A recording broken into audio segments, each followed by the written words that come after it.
Hi there everyone. I thought I would take a few minutes here to show you my mold making process. I know there's a lot of videos out there already, but I'm making this hopefully to help a few of my local people and anybody else that's watching. Let's get going. Okay, so I'm in my garage.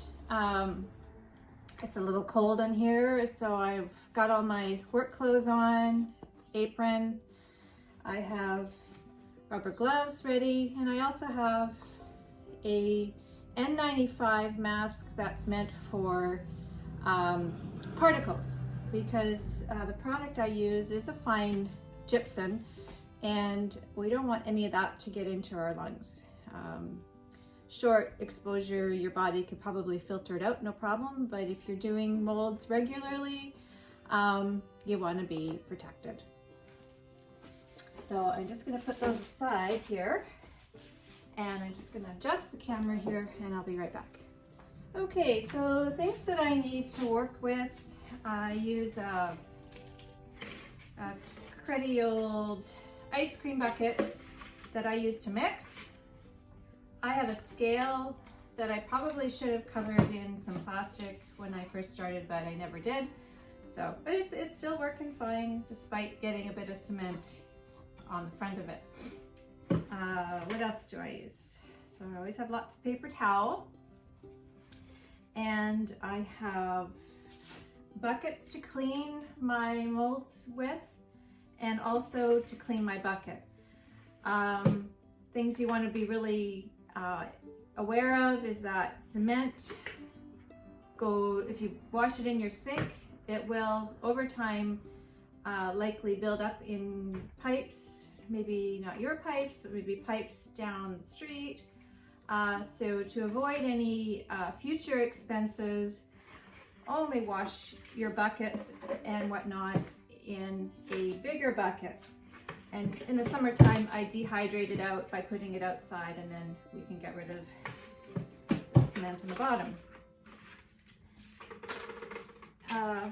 So that's that bit. The other big time saver, I wish someone would have told me when I first started a couple of years ago now, is to rinse your molds in some soapy water. And what that does is it puts a very fine coating inside the mold, so it reduces bubbles on the tops of your rocks. And the other thing, make sure there's a little bit of it wiped out. If you have any puddles in there, it can misshape your rock on the top. So it doesn't have to be loaded with soapy water. So I'm just going to clean out a few of the molds here. Now I've got quite a collection here. I don't know that it's an addiction, but it's getting pretty close to it. So molds come from all different places. A few of my favorite places are the Happy Dotting Company molds. They stand up to a lot of use. You take care of them, clean them, and they come in a variety of shapes. Like this one will make a very nice one for Easter coming up, and it even has a little baby with it. And there's some great tutorials out there to give you some inspiration. You can get hearts with Valentine's coming. This is a Happy Dotting Company heart. These are probably some of my favorite ones. They give more of a three-dimensional shape, like the top is domed. And these, on my other videos, you'll see that I made some cute little color changing hearts. So that was made with these. You can get these from any place, from a gal in the States, Divine Specs was where I initially got my first set of these. But my other favorite place to find molds, if not Amazon, that's usually a little pricier, but there's a couple of companies, one called AliExpress, and I can put links down below to some of these places, or even Wish, and they are a lot less in price. Sometimes and quite often I can get free shipping. This one came from, I believe it was AliExpress, and it has more of a pointy bottom like that. And this, Divine Specs, anybody that does molding, sounds like the garbage man's here. Hopefully you can still hear me. Does a lot of molding, you'll know of Divine Specs. This is probably my favorite mold I have. The quality is amazing. It's thick. It doesn't it doesn't change shape. It's durable, and they're beautiful. They have a shiny inside, so you get a really nice smooth top. There's another interesting mold from Happy Dotting Company. This one creates a diagonal shape. You can get molds from companies that make items for cooking. So these are little my mini domes. I love these. These are so fun to paint. This one is a cake mold. Look at the size of that. That is amazing. I love painting on these. They make great welcome rocks. Welcome to my house. Other shapes. This one, Divine Specs has this, and I've also got one from Wish. And these make little slate pieces.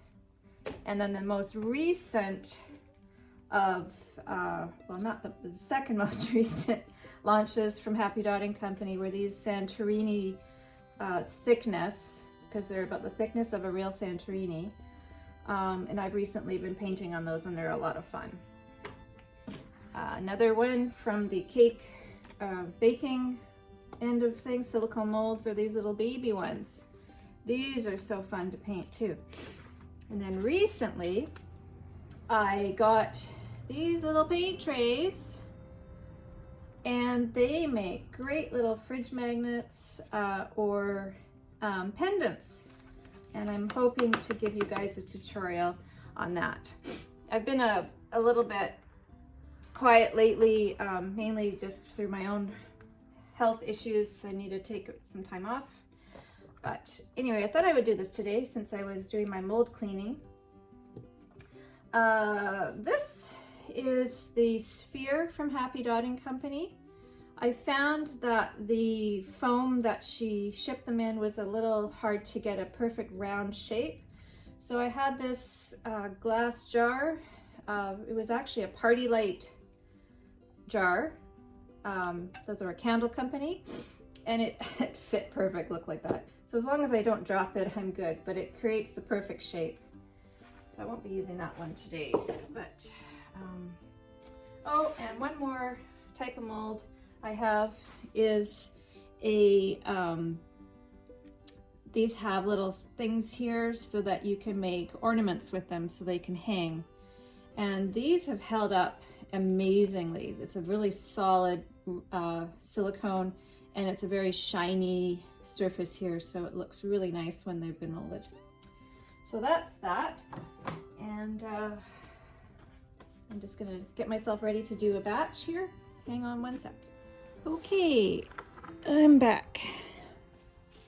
Ice cream buckets are great. So here's some water that I've got, and it's nice and warm because I don't like putting my hand in cold cement, even with gloves on, because it hurts my hands. I've got arthritis in my hands, and putting them into cold water, just brutal. Okay, so I do my mixing by weight. Some people does their mixing by cups and ounces and things like that. So this is just what works for me.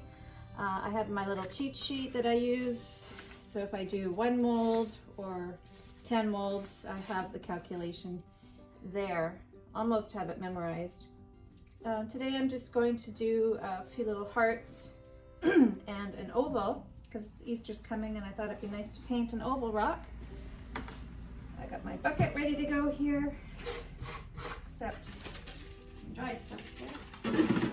Okay. So I use Ultra Cal 30. When I started a couple of years ago, I got the molds, but I had a hard time finding a product that I liked. I tried some Quikrete and I didn't like it. It took forever to cure. I think there's some other ones out there I didn't try. Plaster of Paris, I don't know, bunch of things. But I prefer Ultra Cal 30 because it just cures really fast and it's hard. But it took me, I think, probably a couple months to find a local supplier. And I looked online and I phoned around all the obvious places that I thought it might be, like Home Depot or Lowe's. Nobody, they looked at me like I had a third head. So I don't even know what prompted me, but I phoned Industrial Plastics and Paint. They didn't have it on their website, but they did carry it in stock because they do casting, resin casting supplies, paint, and all kinds of stuff. So that's where I eventually found my supplier. I don't want to keep secrets from anybody. I want you all to have the ability to make your own molds because they're so fun to paint. So that's that. Okay, so I'm just zeroing out my scale, which you can't see where you are, but you can hear me anyway. And I have a big bag of my Ultra Cal down here, and I'm just going to fill it till I get to the amount of weight that I want. And today I'm just gonna do 2,000 grams just because I wanna make these little sets of molds. I usually only do these in batches. I don't want to be making molds all day, so maybe once a week I might make some molds.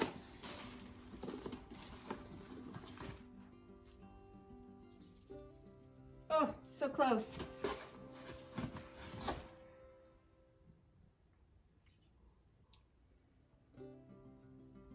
And it, you know, it's not really exact.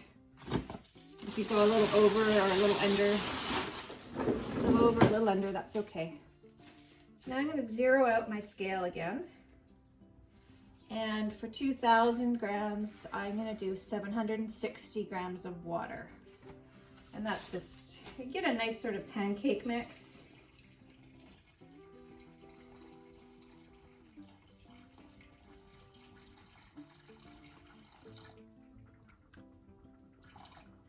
And there we go. Put that there. Now it's starting to soak in. And if you just let it do that for a couple of minutes as the gypsum absorbs the water, it tends to make a few less bubbles. So I'm just going to fast forward through this part here. Okay, now it's pretty much stopped bubbling. That's usually a good indicator. And I like to use my hand to mix. Maybe it's the way I like to bake too. I like to feel the product, but you can use a nice spatula if you want to mix it up. But I just like the feel of getting the lumps out. So you just put your hand in and mix it until you can feel no lumps.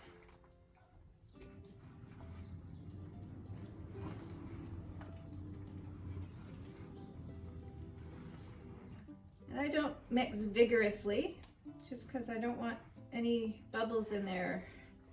Well, more bubbles.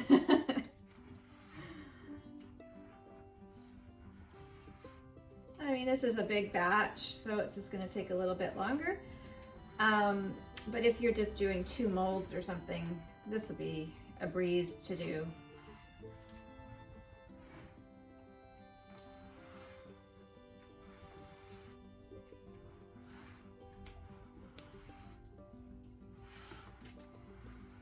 So I'm just wanted to mention I'm just trying to do this just to give you guys some information on how to do this. I didn't really have that when I first started. There was maybe 1 or 2 videos out there, but they weren't that clear for me. So I just want you guys to get a few little tips and tricks along the way to help you be successful and be able to do this yourself. It's addictive, painting. I find, for me, it's my therapy. I have a lot of chronic pain due to my condition that I have, and it just gives me relief to be able to sit and paint and be distracted. So it's brought me a lot of joy. Okay, so I'm just gonna wipe the excess off there, and we're ready to go. Just gonna let you see, so not too many bubbles in there.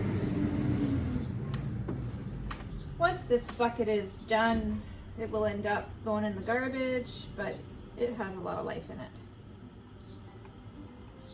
So, get these poured.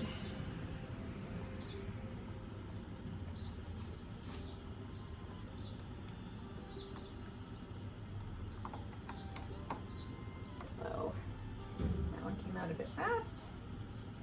Find the little ones hard to fill. Goes the garbage man again, because I always seem to overfill them and they make a big mess.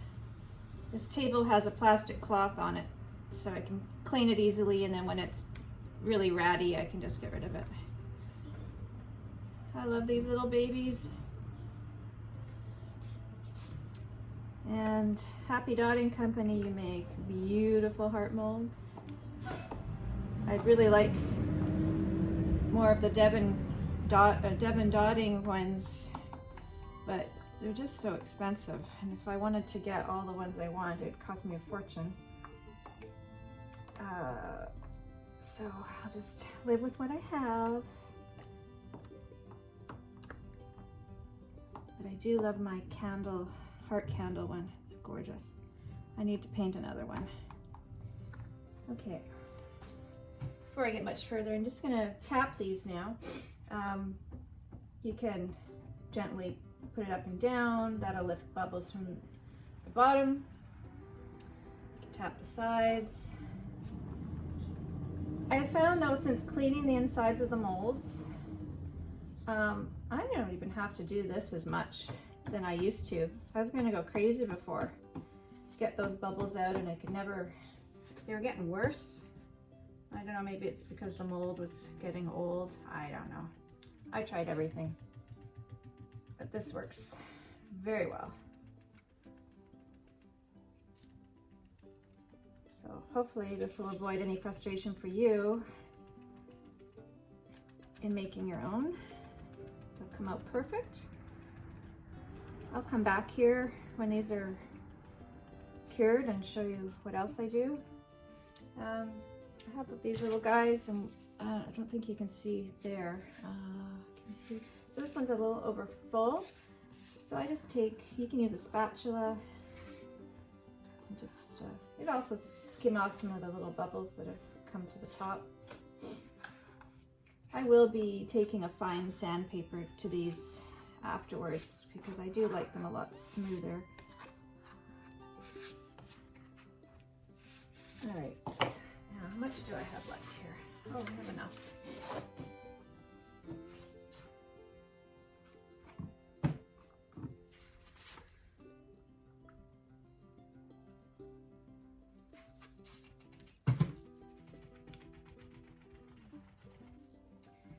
Now, I don't like to waste much, but I'm pretty sure I don't have enough for a mold there. Maybe one of these little guys. See if that'll fill it up.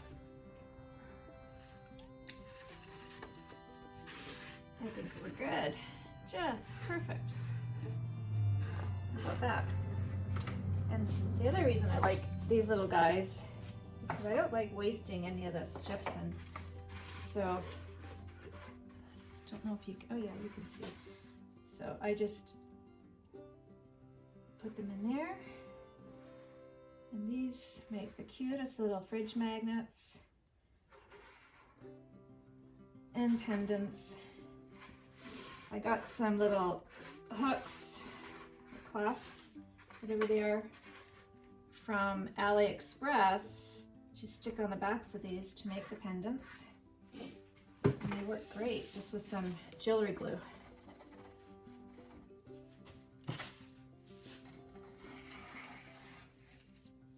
There. Okay, now I'm going to clean my bucket in my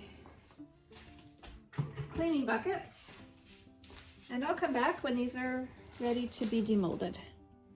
Okay, so it's been about 30 minutes, and that's what I like about the UltraCal 30, is you really don't have to wait overnight or anything like that. I like to catch them when they've just set because I find it a little easier to smooth the bottom sides out. So I have a little block sander, and it's quite coarse on one side and a little smoother on the other side. And when I'm sanding, I just like to sand into this bucket here, so try to reduce some of the dust. Anything that you want to protect, make sure you cover it so you don't get dust everywhere. So I wanted to correct something. I just watched back what I said earlier about this mold, Devon Dotting. I don't know what came out of my mouth by saying somebody else, but this is Devon Dotting. Beautiful. Thank you. If you're watching, I love them.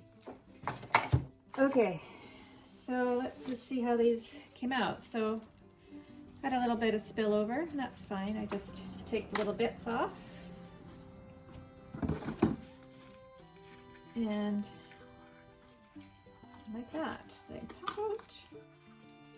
And I'm going to clean these off before I use them again.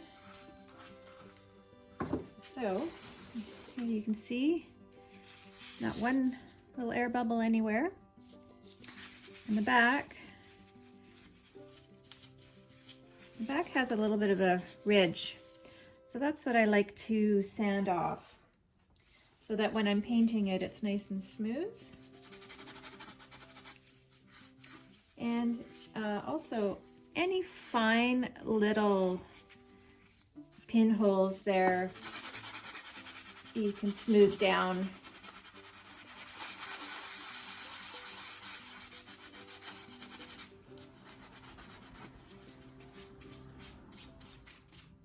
If your mold hasn't been properly washed for a while, on the inside, you'll get a little bit of buildup. So you want to clean that out because it can leave a little roughness along here. So just a little clean out with your soap and water is all you need.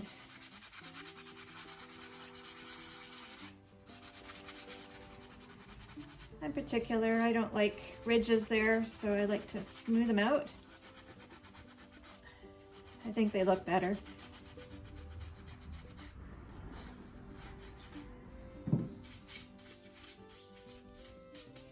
And there we go. Beautiful heart mold, ready to paint for Valentine's Day. And I think that's all of the process that I really need to show you. Okay, one more thing that I forgot to mention is these won't be ready to paint until they're fully dry. And so depending on the size of the mold will depend on how long it takes to dry, but they will go lighter in color and they won't have that damp feeling. This time of the year, I stick them on my heat register just to speed that up. If you're really impatient, you can put them in the oven at a really low temperature for a period of time. I think I've only ever done that once, but yeah, and you also want it thoroughly dry as well, because if you seal it with anything, or especially resin, before it's completely vented, you may get some discoloring in your rock down the road. So make sure they're dry. That's all I can say. Okay, thanks again. Bye-bye now.